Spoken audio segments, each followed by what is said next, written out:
এই অজুর বিষয়ে আমাদের বেশ কিছু ত্রুটি, বেশ কিছু ভুল ভ্রান্তি হয়ে থাকে।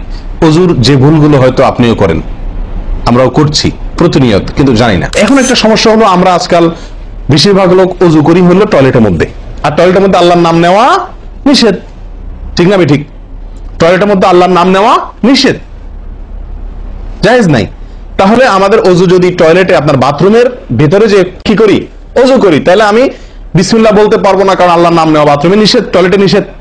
আবার বিসমিল্লাহ না বললে আমার অজুটাও পূর্ণাঙ্গ হচ্ছে না, তাহলে আমি করবোটা কি?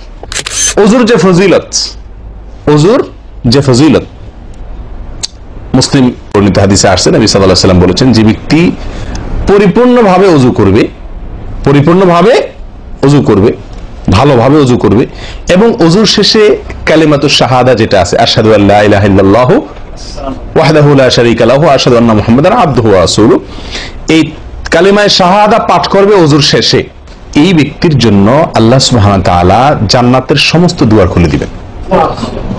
তাহলে আমরা বলতে পারি জান্নাতের 8 দুয়ারের সমস্ত দুয়ারের একটা রিমোট এখানে নবী সাল্লাল্লাহু আলাইহি ওয়াসাল্লাম আমাদেরকে বাতলে দিয়েছেন। একটি রিমোট, এই এক রিমোট টিপের সঙ্গে সঙ্গে 8 দরজা সব খুলে যাবে। সেটা হলো অজুকে কি করা, পরিপূর্ণভাবে করা। এখন একটা সমস্যা হলো, আমরা আজকাল বেশিরভাগ লোক অজু করি হলো টয়লেটের মধ্যে, আর টয়লেটের মধ্যে আল্লাহর নাম নেওয়া নিষেধ। ঠিক না? ঠিক। টয়লেটের মধ্যে আল্লাহর নাম নেওয়া নিষেধ, জায়েজ নাই।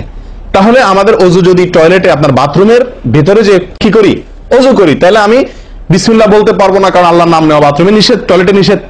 আবার বিসমিল্লাহ না বললে আমার অজুটাও পূর্ণাঙ্গ হচ্ছে না, তাহলে আমি করবোটা কি? বলেন, সমাধানের পথ কি? কি করব? কি নিষেধাজ্ঞা অমান্য করে বিসমিল্লাহ বলবো, নাকি আপনার বিসমিল্লাহ ছেড়ে দেব? তাতে তো অজু আবার পূর্ণাঙ্গ হবে না, দুইটাই সমস্যা না? এই জন্য উত্তম এবং সবচেয়ে ভালো হলো অজুটা বাহিরে করার চেষ্টা করবেন। বেশিরভাগ জায়গাতে, সব জায়গাতে কম বেশ, বাথরুম টয়লেটের ভেতরে যদি বেসিন থাকে, তো বাইরেও টেপ বা বেসিনের ব্যবস্থা থাকে, থাকে না? থাকে না? বিশেষ করে বাসা বাড়িতে অথবা অফিস আদালতে দেখা যায় যে ওই টয়লেটে অংশ আমরা কি করে ফেলি, অজু করে ফেলি। এটা উচিত না, এটা একটা ভুল আমাদের।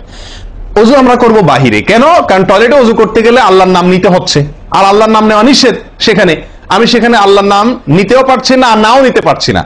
যদি নেই তাহলে আল্লাহর নাম নিয়ে গুনাহ করছি টয়লেটে, আর যদি না নেই তাহলে আমার অজুটা অপূর্ণাঙ্গ থেকে যাচ্ছে। ঠিক না? ঠিক। এই জন্য আমরা উত্তম হলো অজু করব কোথায়? বাইরে এসে, যে কোনো টেপে। কথা কি বুঝতে পারছি?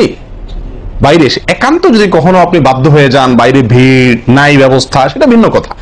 আর বাসা বাড়িতে যদি এরকম কোনো বাসা বাড়িতে যে বাইরে কোনো সিস্টেম নাই, আপনার নিজের বাসা না, আপনি ঠিক করতে পারতেছেন না, তো কমপক্ষে বেসিন এবং আপনার টয়লেটের কমোডের মাঝখানে কি দিব,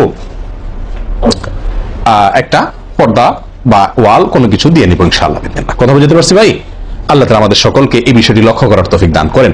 তাহলে ভাই আমরা বিসমিল্লাহ পাঠ করব অজু শুরুতে, লক্ষ্য করব ইনশাআল্লাহ, যাতে করে অজু শুরুতে বিসমিল্লাহ পাঠে ভুল না হয়। মনে থাকবে তো ইনশাআল্লাহ? আল্লাহ আমাদের তৌফিক দান করেন।